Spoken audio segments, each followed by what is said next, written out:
Okay, welcome everyone to the June Facts webinar. I'm very pleased this month to be able to announce and introduce Facts 7.2, the next release of Facts. It should be out next week on Monday, June 30th.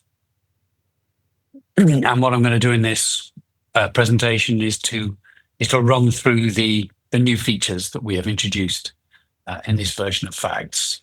There are 5 main topics I want to cover, all new features in this new version of Facts. The first 2 features are to do with what we call quick start and quick finish. So it should be able to, for people to get started more quickly with Facts, and when they get started, to get more quickly to a point where they have some results. The second thing, and technically probably the most interesting and biggest addition, are the new dose escalation designs, what we're calling the non-model designs. These are probably well known by their names: the BOIN, that is Bayesian optimal interval design; mTPI 2, which is a slight modification on the original mTPI, which has been in Facts for many a year; and another one called I3+3. We have a couple of nice new graphs that help visualize how your trials evolve over time. We have a new set of quantities of interest, which are not values that are calculated, but they give you access in the decision criteria to values that exist within the trial, such as the number of subjects enrolled, the number of subjects complete, the number of subjects who've had an opportunity to complete, or indeed the effective dose strength of a particular dose. And to finish, we have some further improvements to the equations in Facts. So we'll take a quick look at quick start and quick finish first. So I'll show these in Facts in just a moment. But what you'll see is there's a new landing page. That is the first page you see when Facts opens. We've tried to change the names of things a little bit so they're more natural and less kind of Facts, how we developed it centric. There are quick links to the user guide on the web, and there are what we call templates, which I shall show you.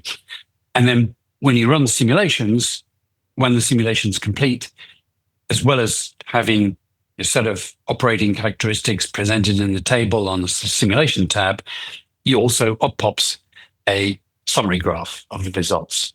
And we hope you like it. So let's have a look. So I go to start Facts 7.2.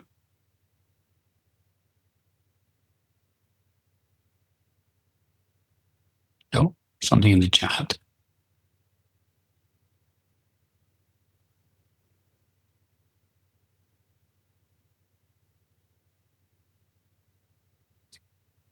It starts up with the same old splash screen, but then once it finishes opening, this is what you see.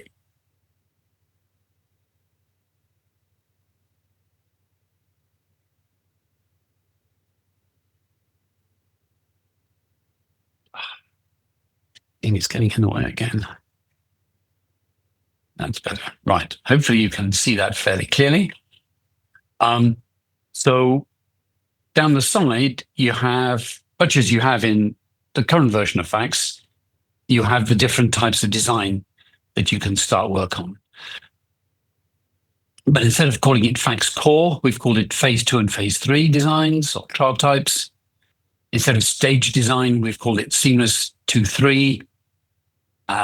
Instead of just enrichment design, we've called it enrichment and basket trial designs. Hopefully just giving them slightly more meaningful names, and as I say, less the names that Facts developers would use or were using. Then when you pick a particular trial type class, you get all the list of options for the different types of endpoints. And you also get this new thing, the ability to start from a template. So phase 2, 3, which is what you probably know as facts core, you can just use the right endpoint like dichotomous, continuous, time to event, and click new. And that's going to just open up facts as you already know. But if we close that and go back to the landing page, we also have this ability to now start from a template. So for instance, we could say, I want to have a look at a dichotomous group sequential design. And we open the template.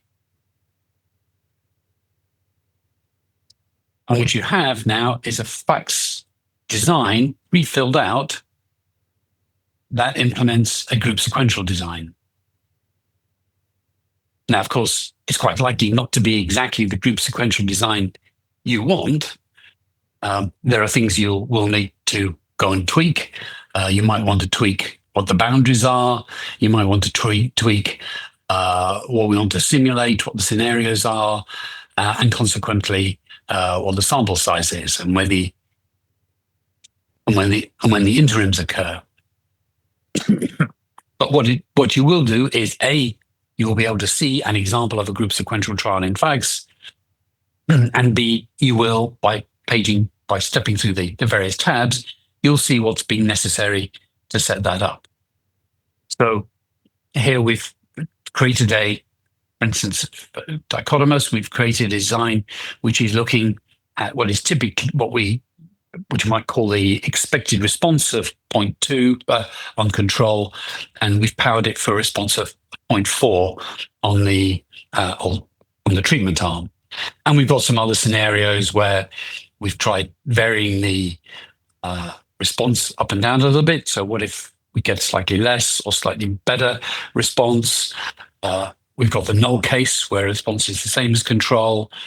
And what if the response on the control is not quite what we were expecting? We still have a difference of 0.2, but maybe the control rate is 1.8 instead of 2.0, or maybe it's 2.2 instead of 2.0. So we've got a little sensitivity analysis across this range of scenarios. We've assumed, by the way, an accrual of 5 per week, and we've got an 8-week endpoint.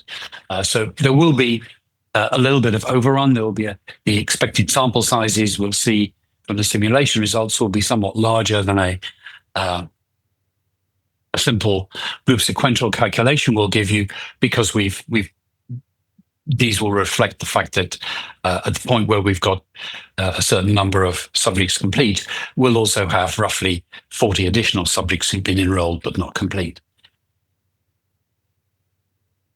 On the quantities of interest, we've zeroed out most of the quantities we don't need, and we've created a p-value, which we evaluate at the R1 treatment arm. And in the design, the Bayesian dose response model is, in this instance, immaterial. We're simply doing a fixed allocation. And we've got 2 interims at 40% and 70% of information.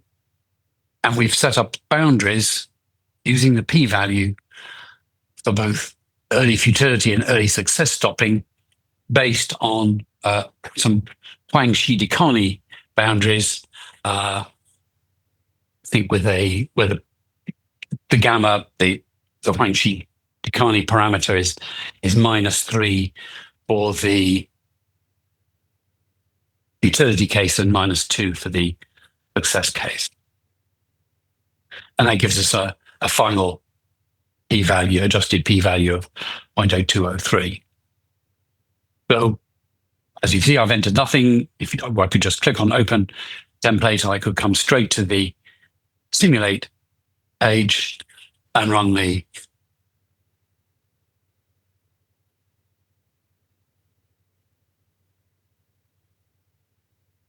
because I've created a template, it doesn't have a file name. It asks for a file name before it runs the simulations. So it'll save the template and its settings into this facts file and create a folder to put the simulation results in. And here it is. You can see at 1,000 simulations, because it's a group sequential, it simulates pretty quickly.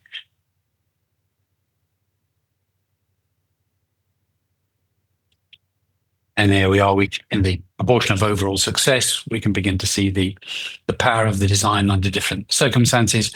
And this is the quick finish. There it is. It pops up the across scenario graphs control.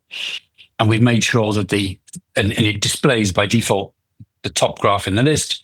And we've made sure the top graph in the list is a nice summary graph. So here you have summary of the outcomes in each scenario. So we have the scenario names across the bottom, where I've put in the response that I've been simulating. And then the stacked bar graph is showing the different outcomes. So here's the null. So predominantly, we've got early futility, and then otherwise late futility, and then a tiny bit of success, as we could see from the table, significantly below 0.025. And then for the other scenarios, we have the light green, predominantly, which is early success. So it's decided to stop at one of the two interims. And then we've got the dark green, whether otherwise it's late success. And then otherwise, we've got a bit of type 2 error, either late or early futility. And then a tiny bit of success futility flip-flop. Perhaps we didn't need to evaluate that, but what's happened is that FACS has stopped the trial when it's past the success boundary, but it's followed the patients up. And then, as well as crossing the success boundary at the interim, it's also checked that we passed fall below the alpha level of the final test, the 0.0203. And these ones, the flip-flops, are aware that doesn't actually happen, where in fact the result has gone the other way. But we could disable that by simply turning off follow-up after stopping for success if that wasn't wanted. So we have the templates so people can get started quickly with FACS. And we have this quick summary graph that pops up when your simulations are done. And the templates we have currently, so on the phase 2-3, we have a single, so for every type of endpoint, we have a template for a single arm fixed trial, a 2-arm group sequential trial, a 2-arm Bayesian group sequential trial, a Goldilocks design where it's using predictive probabilities to stop at the interims, not p-values. And we have an example of a phase 2 arm dropping design where there's 4 arms, control, and 3 treatment arms. It's trying to pick the arm with the greatest response, and it's also trying to drop the other arms if it's clear that they're not going to be the best arm. Under enrichment designs, we currently just have 2 templates, one where there's 2 subgroups, and it's a fixed trial.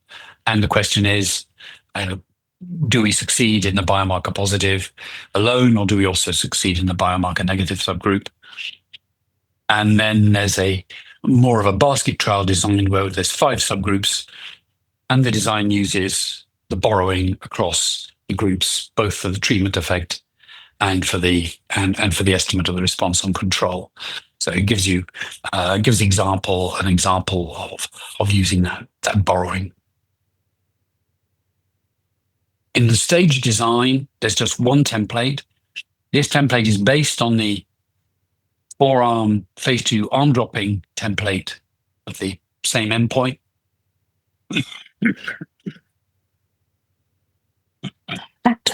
Excuse me. But then he uses that as the first stage, going seamlessly into a subsequent fixed phase 3.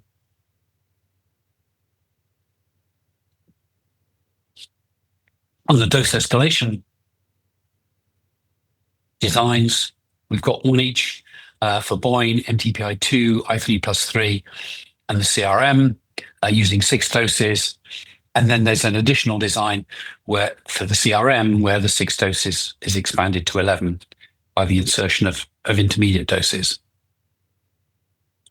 And then lastly, there's example platform trial templates where the idea is that you're setting up a sort of within company screening trial to test 6 potential assets that are coming on stream over the next few years, and you want to screen those as efficiently as possible.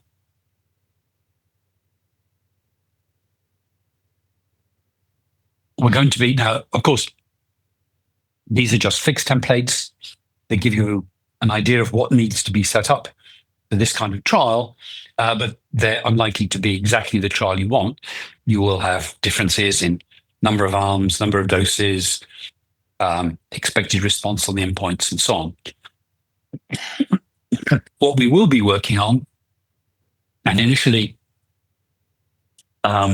this will be done for the group sequential templates. We'll be working on what you might call a smart template, which actually allows you to configure the template before it opens up facts. So it'll give you a small panel with a minimal number of parameters to enter, and then it will set up actually the group sequential design that you want to see rather than just this one fixed one. And then once we've done that for group sequential, we'll probably extend it to the other template types and some others as well.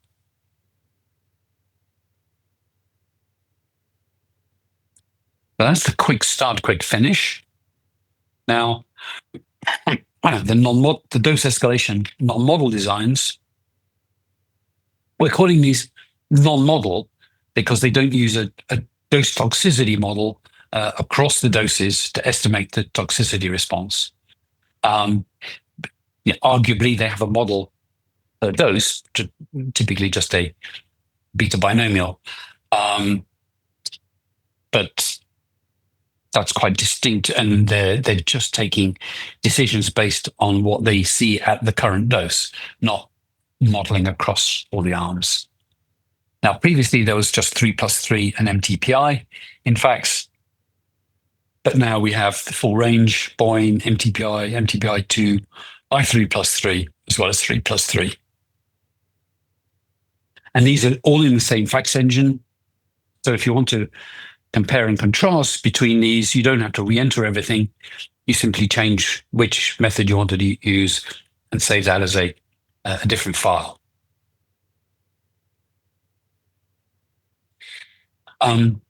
So one of the reasons we were able to put them all in the same engine is that the models all work in a very similar way. They just look at the data on the last tested dose, the number of toxicities and the number of observations, and then they evaluate using some relatively simple either piece of math, whether they think the toxicity at that dose is below the target toxicity range, in which case we want to escalate, within our target toxicity range, in which case we want to stay on this dose, or it's above our target toxicity range, in which case we want to de-escalate. If the number of subjects already tested at the next dose, choosing where that next dose is that already meets our required maximum, then the trial stops. And given our selected toxicity band, the middle of the band, the upper bound, the lower bound, each of these methods can create, before the trial runs, a simple decision table. So the actual execution of the trial is just a question of consulting the decision table, looking at the data you've got on the current dose and deciding whether to go up, go down, stay the same. So this is what the tables look like. So each of these tables is from a different design method, the BOIN, the mTPI2, the original mTPI, and the I3+3. I've done it so that the trial is going to stop when we have 9 subjects on a dose, so the table doesn't go any further than 9 subjects. And in each table across the top is the number of subjects on the current dose, and then down the side is the number of toxicities observed. And then each cell tells us what the decision would be if that was the state of play on our current dose after we've completed a cohort. So as you can see, at any number of subjects, if the number of toxicities observed is 0, then we want to escalate. But then you can see these designs do actually differ in their decisions. You can see for the I3+3, if you've got 1 toxicity on anything between 1 and 7 subjects on a dose, it wants to stay. It's going to recommend staying at that dose, testing the next cohort there. Whereas BOIN mTPI2, if you've got one toxicity and you've only tested 1, 2, or 3 subjects, then it wants to de-escalate. BOIN, if you've got one toxicity and you've got 6 or more subjects, it wants to escalate. Whereas mTPI2, anywhere between 4 and 8 subjects on a dose and one toxicity, it's going to stay at the dose. So you can see this particularly in the area that matters most when you've got 1 or 2 toxicities. These designs actually have quite different decisions.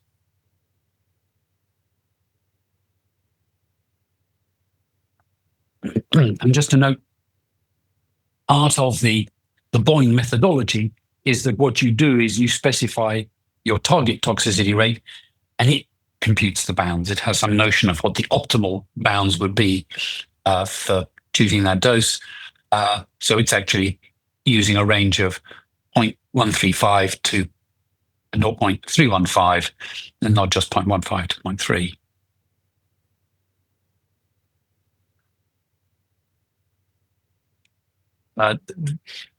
And not familiar with the methods, here are the references. And we'll take a look now at actually using this in facts.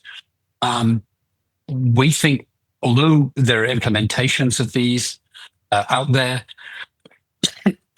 certainly the ones that are interactive all come from different parties, typically the people that came up with the design. So they're inconsistent, and it's can be quite a job to set them up in a way that's comparable. Whereas having them all in facts, it means you've got a common basis, very easy to do the comparisons. It's very easy to create the comparisons once you've created sort of the details of an escalation trial using one method. It's absolutely trivial to just flip it to a different method, save it in a different file, and run it, and have the design, the results to compare.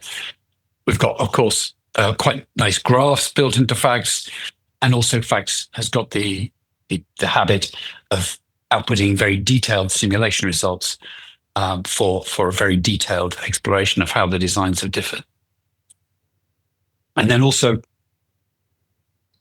as we go forward into the future, and we do things like consider adding backfill. If we add backfill, it's likely to be applicable to all these methods and not just, say BOIN.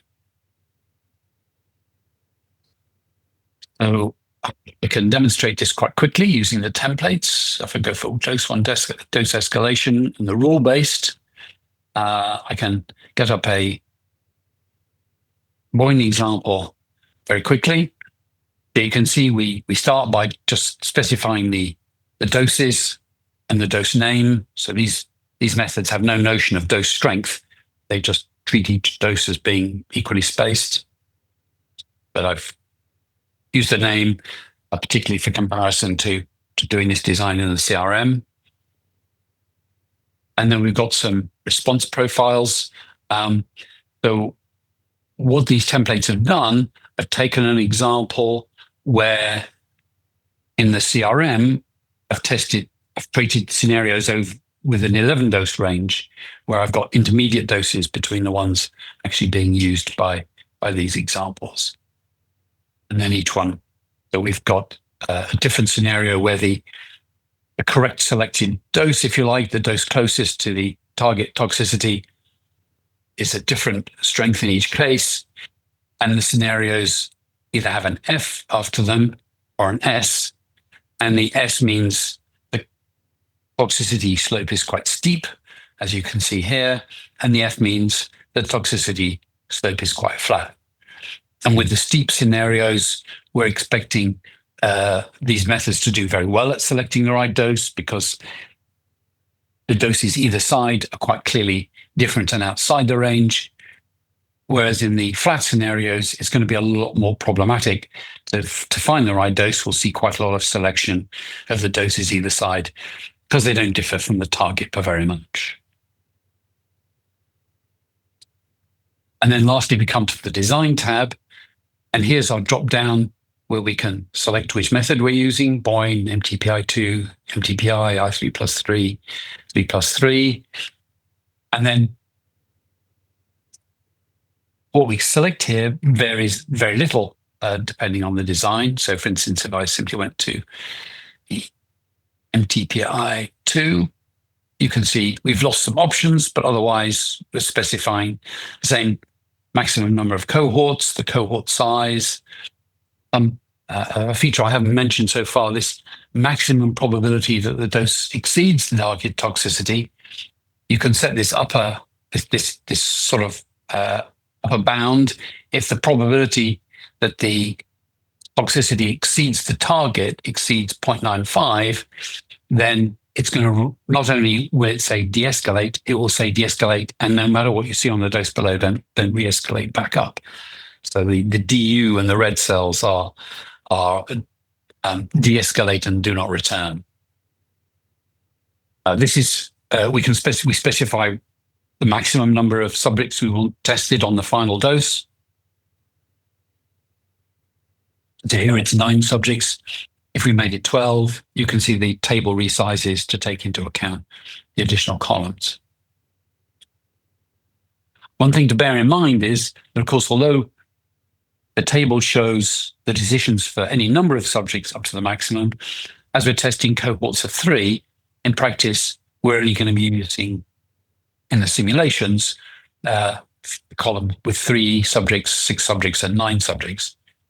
If you're running an actual trial, then maybe something happens and you only have results for 5 out of your 6 subjects, and you'd still be able to make a decision because you've got the column for 5 also present. And then here is where you specify the target toxicity and the upper and lower bounds. Here it's inherited the values from BOIN and using the default BOIN bounds, the 0.135 and 0.315. And that's, and we have an option also for cohort expansion, that after it's finished and it's got the target number of subjects on the next dose, so we say, well, that's it, we're done. You can then specify an additional cohort of a fixed size. So maybe you want to start a 20 subject cohort expansion to do some early efficacy testing, and we can include that in the simulation.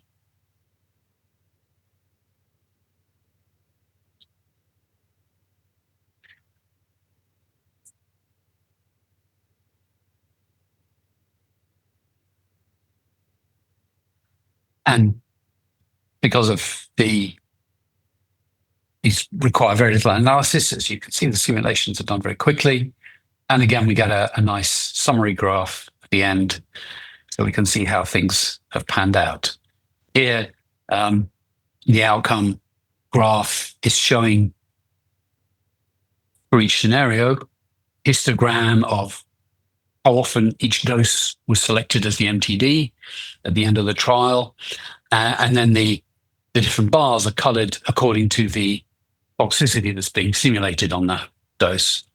So the light blue represent doses that are below our target toxicity bound, they're under dosing.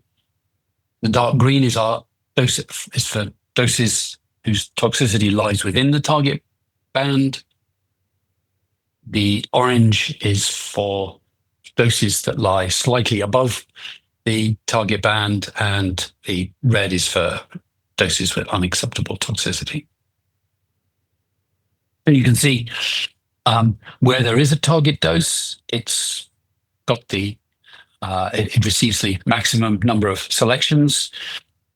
In this one scenario, the 150 flat, it's not a majority of the time, but it's flat, so the dose below the target and above the target both have toxicity close to the target band, so it's not surprising that those also feature quite highly.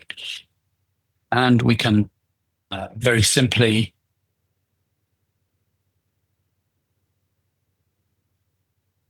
compare that to one of the other designs.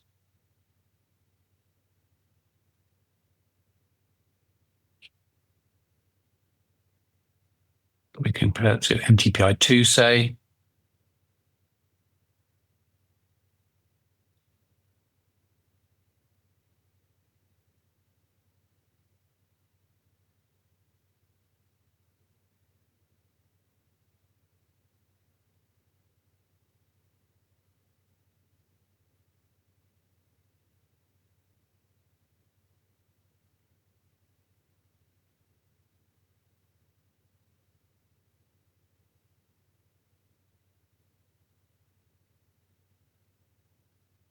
And the first thing we can see is that actually, although they had quite they had different, we could see distinct differences in the decision tables. We can see that the results are pretty similar. The peaks are in the same places. Now you can see here, mTPI 2 has done a little bit better in this 150 flat case. The central one is peaked more often. And at the moment, I'm struggling to see one. A little difficult. I haven't got scaled quite the same. So yeah, BOIN is doing a little better in the 600 flat. I can't see the 800 steep, but the BOIN looks to be doing a little bit better there too.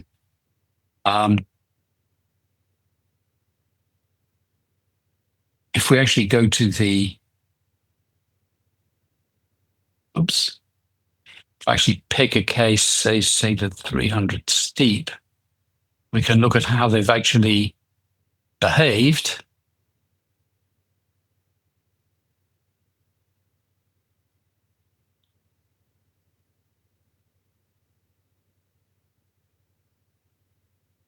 Not across scenario graphs.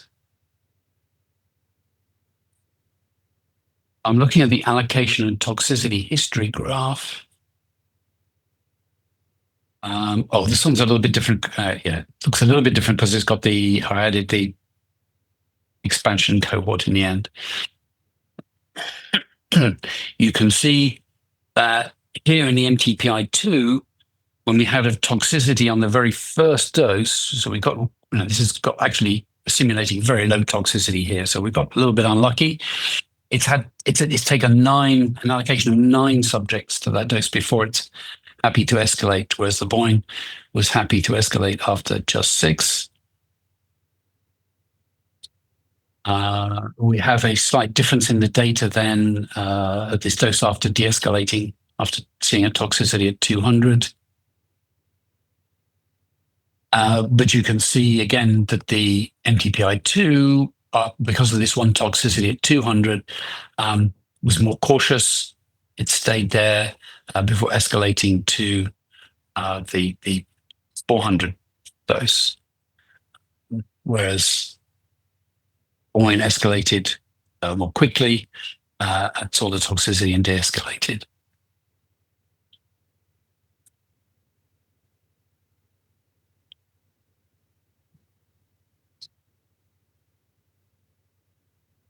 So we can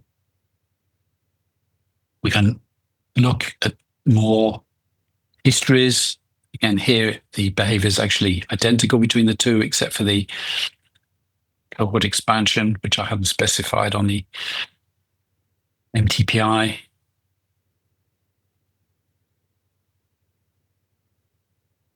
And again, in fact, perhaps would be better is to redo the BOIN without the cohort expansion. And then we're not going to get spurious difference. We only need to do one scenario, which we're comparing.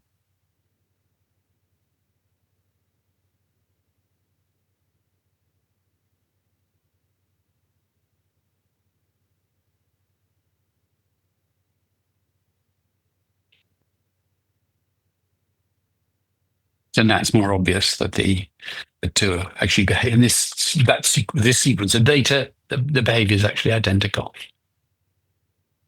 And again,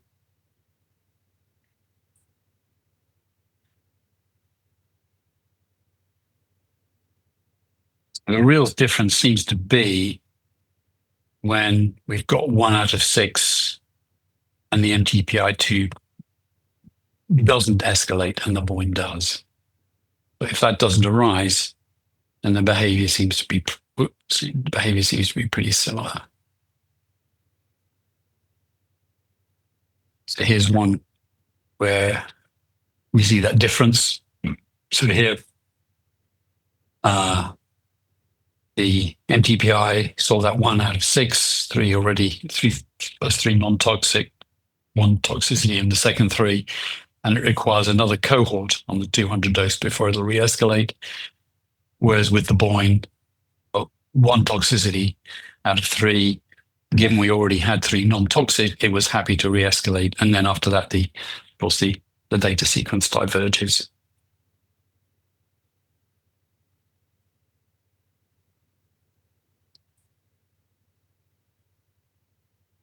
So those are the new dose escalation engines. In fact, they're quick and they're fun to play with, and they're quite nice to see how those differences in the table lead to different behaviors.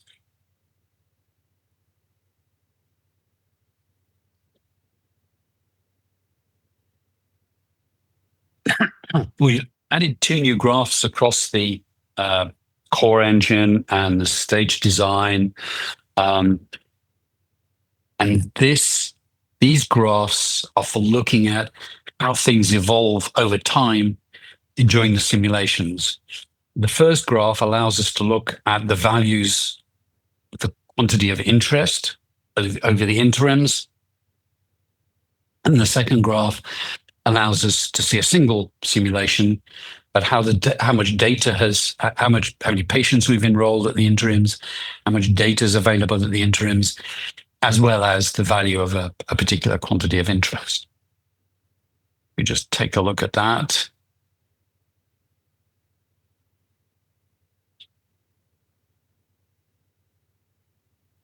So we'll go to, for instance, if we close that template, if we go to the Bayesian Goldilocks.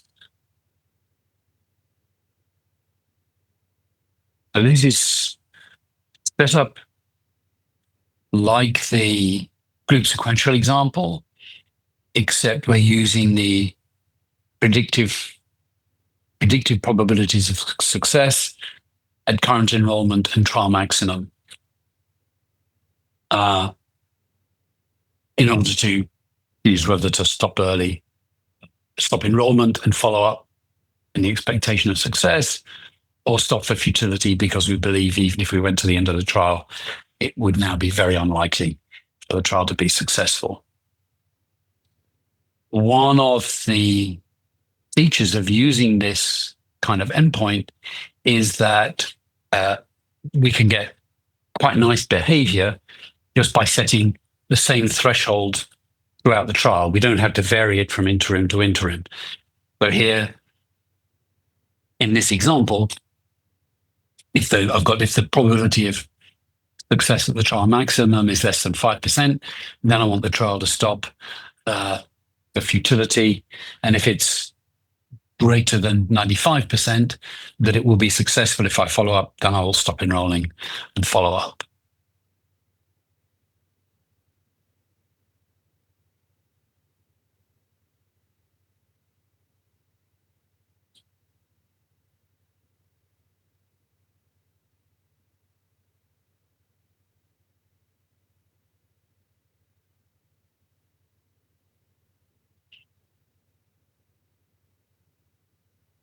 It's not quite as quick as a group sequential because we are doing the Bayesian analysis and the predicted probabilities, but they're still pretty quick. We still get through 1,000 simulations per scenario in a couple of seconds.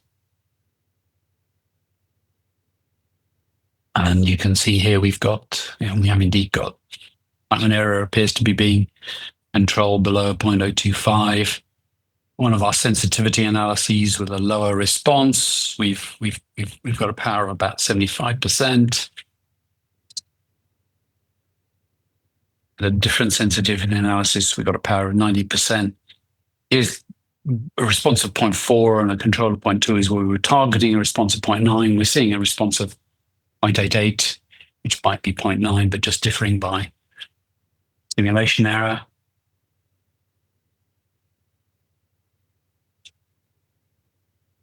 And we get our summary graph. But what I want to show you, let's just pick our standard alternate, these two new graphs. And the first is POIs at interims. Here you can see, for instance, the p-value, or we could do the probability of the current trial at current enrollment. So this is the value that we would be using for stopping for success. And here you can see the range of values is taken across the simulations. And this will be, in order to produce this plot, it needs the data at every interim. So it can only show me data from the simulations where I've got weeks files. So this is data from the first 100 simulations, because I only put out 100 weeks files. But here you can see the simulations that stopped for success because their probability was above 0.095 at the first interim and the second interim. And you can see that there's some trials, even though they were eventually probably successful, had much lower values to start with. And we can also have a look at the probability trial success at the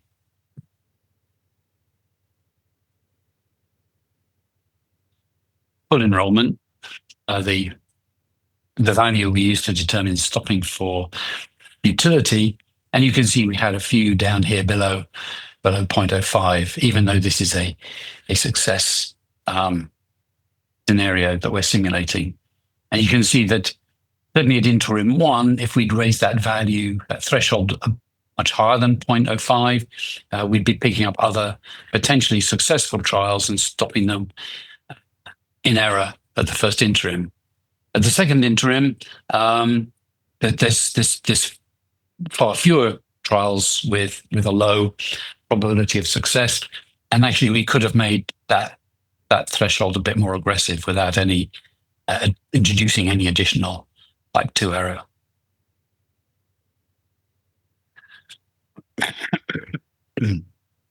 But this is a nice graph, so you can see how these values that you might be using for early stopping decisions, to see how they evolve. They're evolving over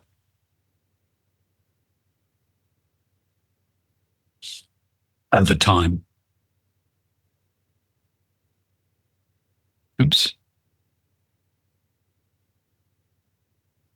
And then the other graph is a per simulation graph, where we're seeing the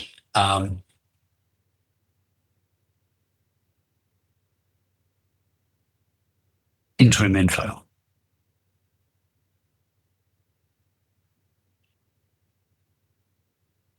So here it looks like we stopped at the first interim.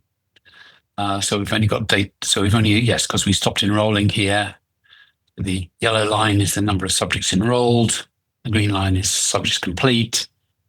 And this is when we stopped enrolling, and this is the final analysis. And this is saying that we've finished up with a p-value that was a failure.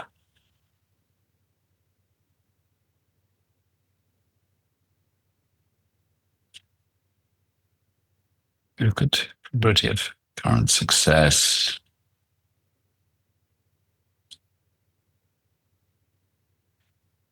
But these are trials where that have stopped early for success. And now we've got one that's gone all the way to the end. You can see how the number of enrolled, of course, tracks the the number complete tracks the number enrolled, but with some delay. And you can see how our probability of success at the trial maximum has declined in this case and gone right down. And this trial would have been a failure at the end and failed to stop early.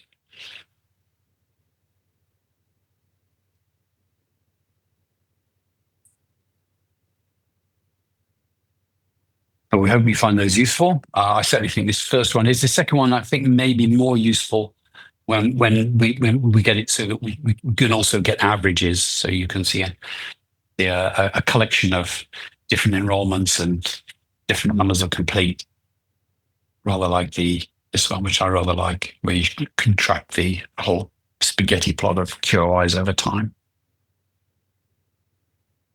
And now there's another feature that we can use, the operational quantity of interest. So this allows us to include the state of the trial and other factors in the decision criteria. So we can have a quantity, which is the number of patients enrolled or complete or had an opportunity to complete, or the number of events we've observed or the exposure. And these can be selected for specific arms. So it's the number enrolled on control or arm one or the arm with the greatest probability of the maximum response. Or they can be totaled over all the arms or over all the treatment arms. So what this allows us to do is to include in a test is, have we seen enough data, or have we gathered enough data in order to be comfortable stopping at this point? The other quantity currently available is effective dose strength. And that would mean we can do something like test what is the effective dose strength of the arm with the greatest probability of maximum response. If it's above this level, then we can do something. At the moment, that's all you've got. There will be some more types of operational value coming over time, and hopefully for the next release. And also, something these make us want to be able to do is to have more complex decision criteria, not just this and this and this, but this and this, or this and this. So if the number of subjects on the control is above this much, then we will have this stopping criteria. Otherwise, we have a different stopping criteria. So once we can put in sort of what we call and or brackets into the rules, which again we hope isn't too far away, then these will become even more useful and relevant. But already they are useful, and I have an example, in fact, in the arm dropping template. In the arm dropping template, the interims are defined in terms of the number of patients complete. And the way FACS is set up, that once you've defined what is the information that you're interested in, then that's the only information previously that FACS would collate and allow you to make decisions on. So if you want interims based on number of subjects complete, then that's the only thing you can make decisions on. If you're doing arm dropping, then at different interims, the number of subjects on what is your current best arm is variable, because it depends on how many arms you've actually already dropped at previous interims and how long ago it was. Obviously, the more arms you've dropped and the further longer ago it was, the more subjects you will have allocated to your remaining best arm. Whereas if all the other arms are still in the trial, then you'll be allocating equally across them, and there won't be so many on the current max arm. So you might want to have a stopping for success, but you might want to hold off stopping for success until the number enrolled on the arm with the greatest probability of having the maximum treatment effect has passed some threshold. And that's what we do in this example. And so we simply add a number enrolled quantity of interest, and we add a number enrolled on the arm with the greatest probability of the maximum treatment effect. decision quantity, and then in the criteria we say we want to see that is above some level, say 80 or 60 or something. And then we combine it with the other stopping criteria. So again, we can look at a template example.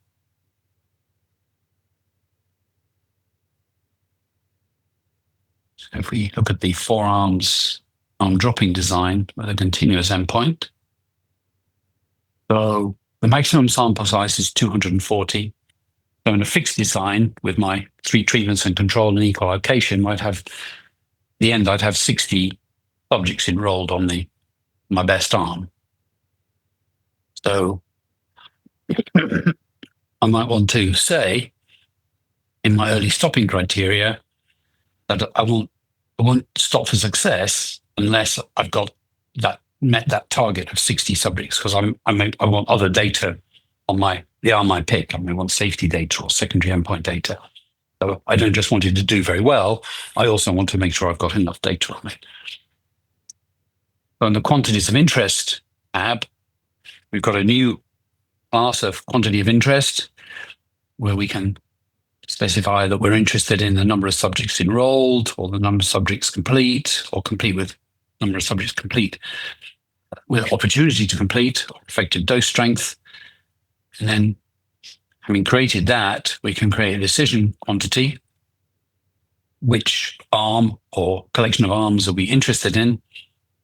So for quantities of interest, as well as taking a specific dose or having it a specific target, like the greatest probability of maximum, we can also say, I just want the total number of subjects enrolled across all arms or across all treatment arms. And then we have this value that we can use in our decisions. And in fact, having done this, it means all this stuff we did at the bottom, the minimum information required, is now redundant, because it can be specified using these quantities of interest.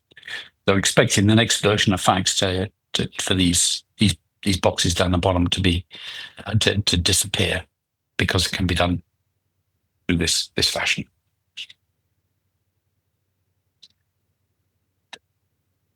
But it can also be done more flexibly. And that's going to give us more real estate on these decision tabs, and we're going to be able to use that for creating new kinds of decision, which is something we want to do in the future.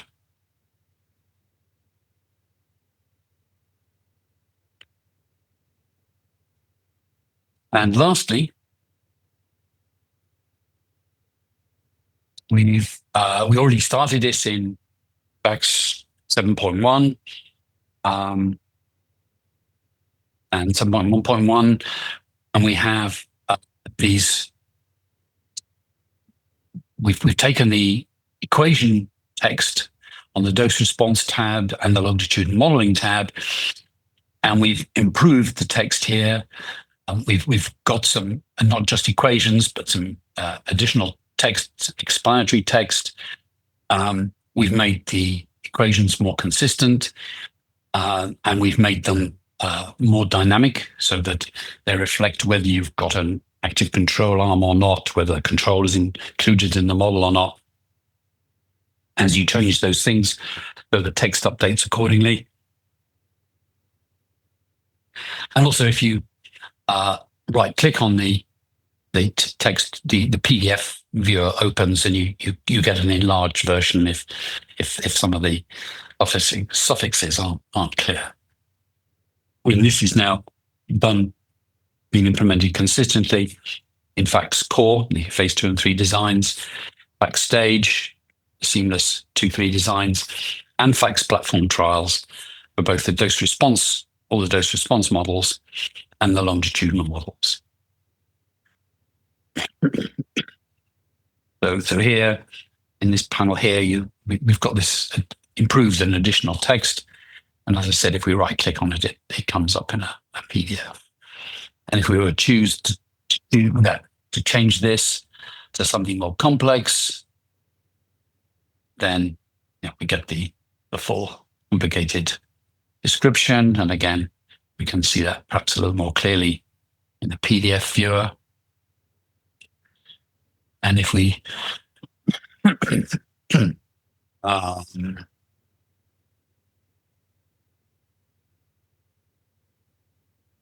give an example.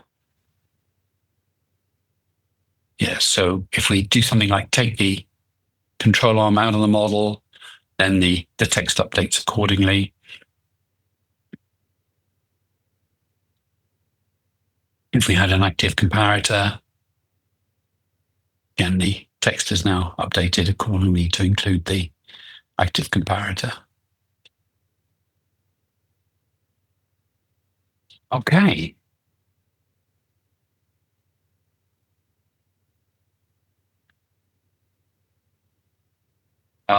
So on the last point,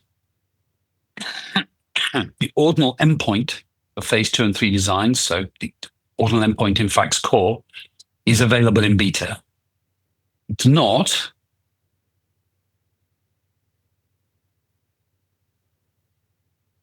visible in the normal version of FACS because it's only in beta. But if you want access to it, we can give you a enable experimental features license, and the ordinal will appear additionally on the phase 2 FACS phase 2/3 as an option, and you'll be able to explore it. It's not fully tested yet, and we haven't completed implementing all the graphs we want for the results, but we believe it is pretty robust. It's actually already in use within Berry consultants with no known problems. And as I say, if you want access to it, then you just need to ask us, and we'll send you an experimental features license. One of the other things we've done is previously, whenever we updated the FACS version number, either in the first digit or the second digit, you needed a new license. We've done away with that. And in fact, if you've got a FACS 7.1 license, that will work with FACS 7.2, and you don't need an additional license. And we've done this partly to reduce the burden on ourselves of making new licenses. Now we've got this much more frequent release cycle. And just to give a quick highlight of what's coming next. So far we've managed to keep to this new 3-monthly release cycle. We had the release at the end of March. We've got this release at the end of June, and we're hoping and expecting the next release will be at the end of September. This will include the official release of the ordinal endpoint engine. We hope it's going to include these more complex decisions, the ability to have and ors in your decision criteria for stopping early for futility or success. And we're going to have dynamic templates for group sequential and possibly some other templates as well. So you won't just be able to look at a possible group sequential design. You'll actually be able to have it generate your actual group sequential design. That brings me to the end. Were there any questions I could address at the very end there, Elias or Nick? Nope. Okay, good. Thank you very much, everybody.